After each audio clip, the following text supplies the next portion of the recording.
Bonjour à tous, je fais cette vidéo en fait parce que j'ai un gros ras-le-bol. Je ne suis pas du tout la seule, au contraire, on est très nombreux. Quand on aime les animaux, qu'on a cette passion, qu'on s'occupe du bien-être animal, qu'on est assez intéressé sur le sujet, qu'on fait partie d'associations animales, qu'on fait des sauvetages très régulièrement, eh bien, cette année, c'est assez spécial. Je ne dis pas que je suis dans le monde associatif pour les animaux depuis longtemps, mais j'entends beaucoup de personnes dire que cette année, c'est quand même la cata. Je vais vous expliquer le problème. Nous avons eu des abandons depuis mai.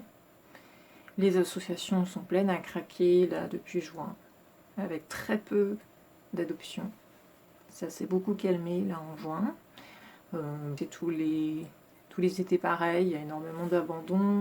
Ils adoptent ou alors on leur offre un animal aussi, ce sont des choses qui peuvent arriver.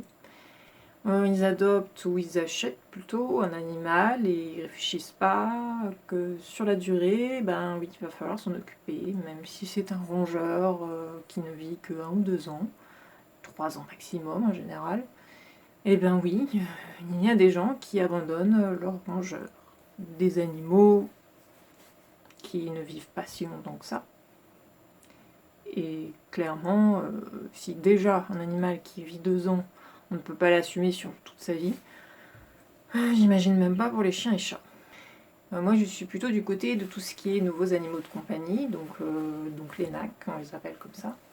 Donc en général c'est plutôt les petits rongeurs, tout ce qui est hamster, souris, rats, gerbils, bon, il y en a plein. Hein. Mais ça va aussi sur les lapins, sur les furets. Et encore, j'en oublie plein, il y en a plein. Voilà, donc je suis surtout de ce côté-là, malgré que je suive aussi les associations qui font chiens et chats, j'en suis pas mal. Et c'est pareil, il y a eu pour les chats, il y a eu la saison de reproduction, donc il y a eu énormément de petits chatons. Donc le bilan est assez négatif, vraiment pour cette année, très négatif. Il y a beaucoup de demandes de prise en charge qui sont refusées parce que pas de place. Beaucoup d'associations ont beaucoup poussé les murs et recherchent constamment de nouvelles familles d'accueil pour pouvoir en accueillir toujours plus. Mais malheureusement, peu répondent vraiment à l'appel de recherche de familles d'accueil, ou alors ce sont des propositions, mais des fois dans des conditions pas adaptées, ou parce qu'il faut quand même savoir que les associations qui cherchent des familles d'accueil, c'est pour des gens qui ont la même éthique qu'eux, qui partagent les mêmes valeurs sur le bien-être animal, qui connaissent aussi l'espèce laquelle ils vont accueillir.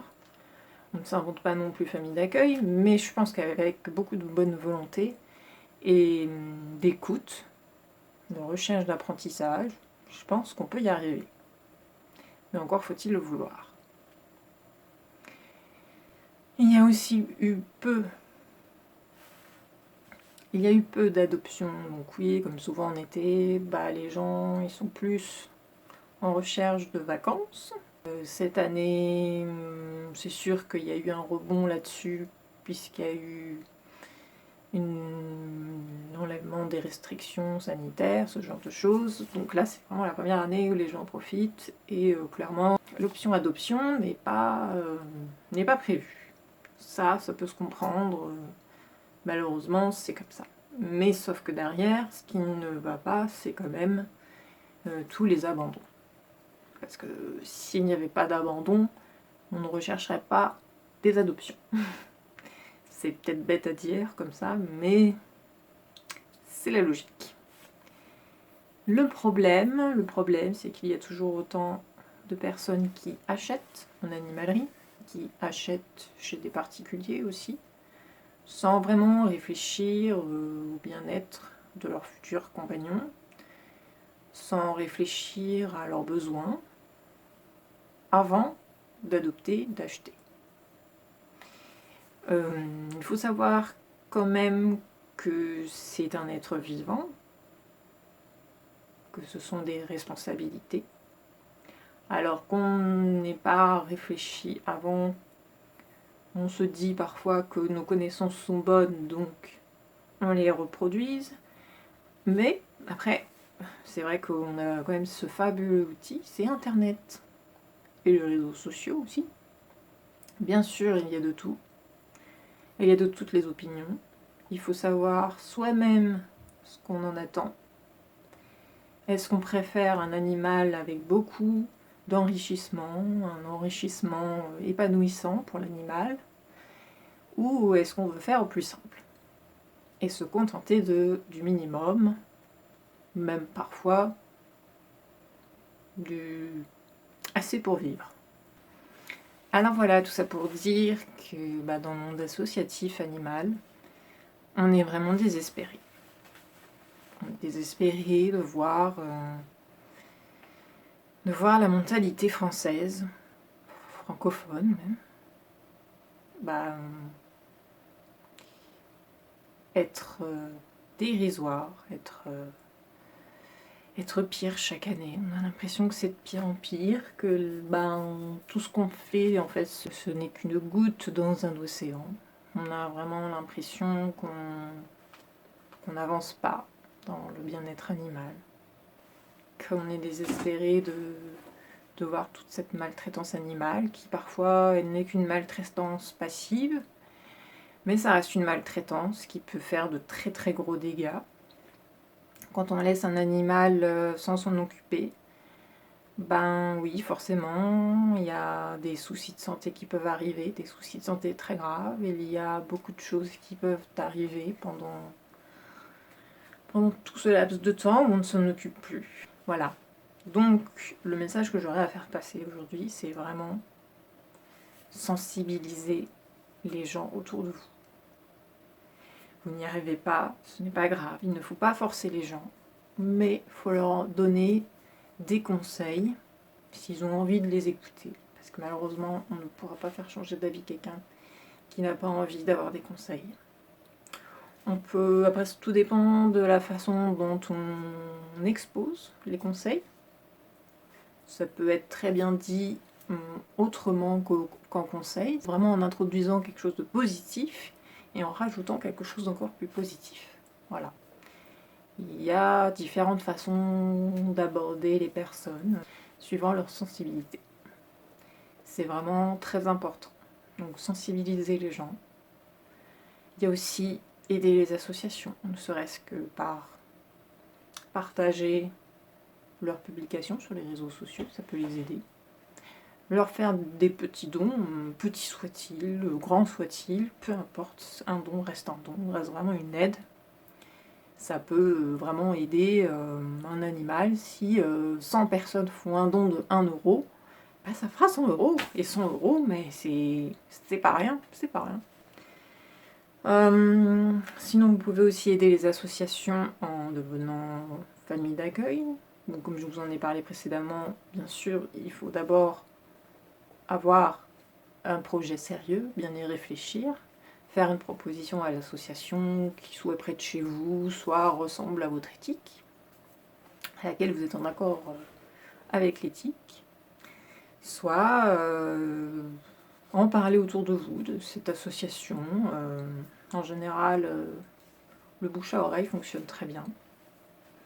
C'est comme ça que certaines associations se font connaître. Je parle d'associations, mais il y a aussi les refuges qui existent.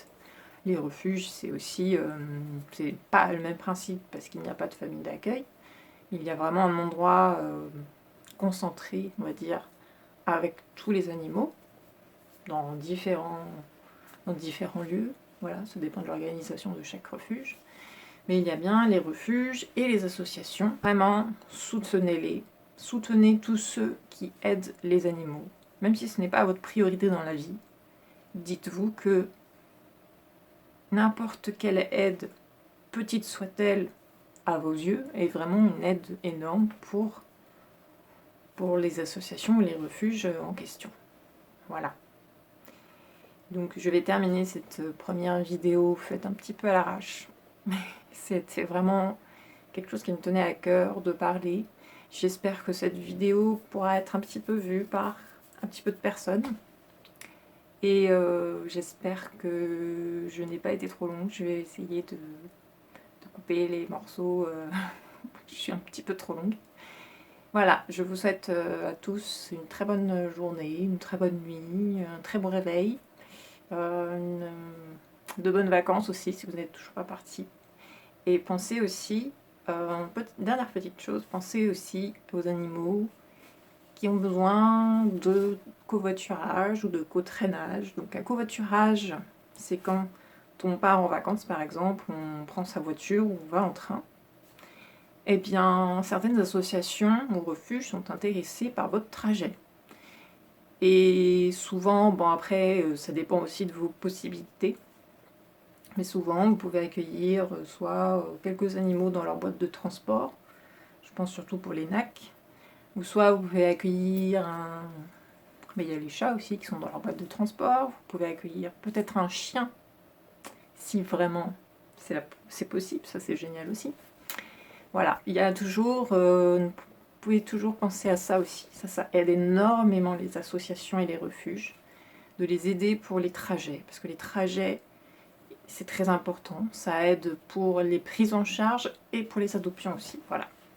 Donc c'était le mot de la fin, je m'arrête ici. Merci beaucoup de m'avoir écouté jusque-là. Et bien, j'espère à bientôt.